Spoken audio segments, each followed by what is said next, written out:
EQ is a nickname for emotional intelligence. And the way I define emotional intelligence is three main components. It's the ability to recognize yourself, then it's your ability to read situations and people accurately, and then your ability to respond most appropriately based on how you're reading the responses you're getting from other people or reading the environment that you're in. And I always say comfort zone is the enemy of EQ, because comfort zone is what makes it all about me, right? That's my ego. My ego is, well, I'm not comfortable in social situations because I'm an introvert, so I'm just going to avoid all of those. That's not very emotionally intelligent if the situation really calls for me to be fairly social in the moment. But EQ would ask you, what is in it for you to go back? Why would you go backwards when you have this opportunity to move forward? So even though it might be a little bit hard or challenging or uncomfortable, it doesn't mean it's not worth doing.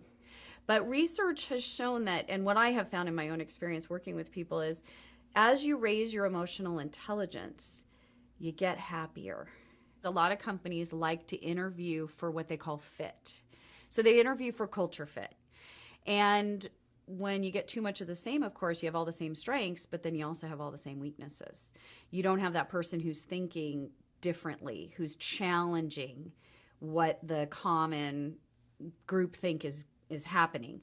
So you do want to bring in diversity of thought and approach, but ideally somebody who also has the emotional intelligence to know how to do it. One of the skills within EQ is optimism. And there's been a lot of research that has shown salespeople with high optimism outsell 2-to-1 those with lower optimism.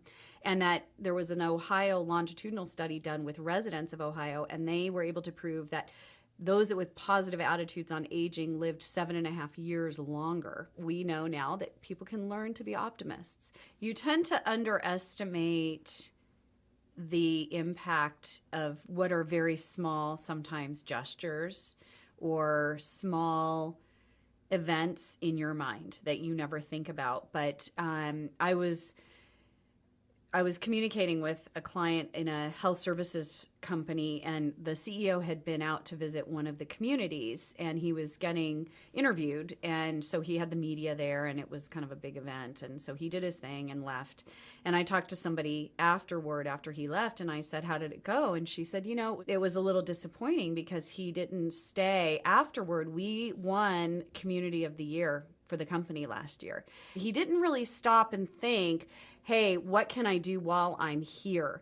Because to them, they were watching every move he made while he was there. But by him not really stopping and acknowledging them, they felt completely invisible.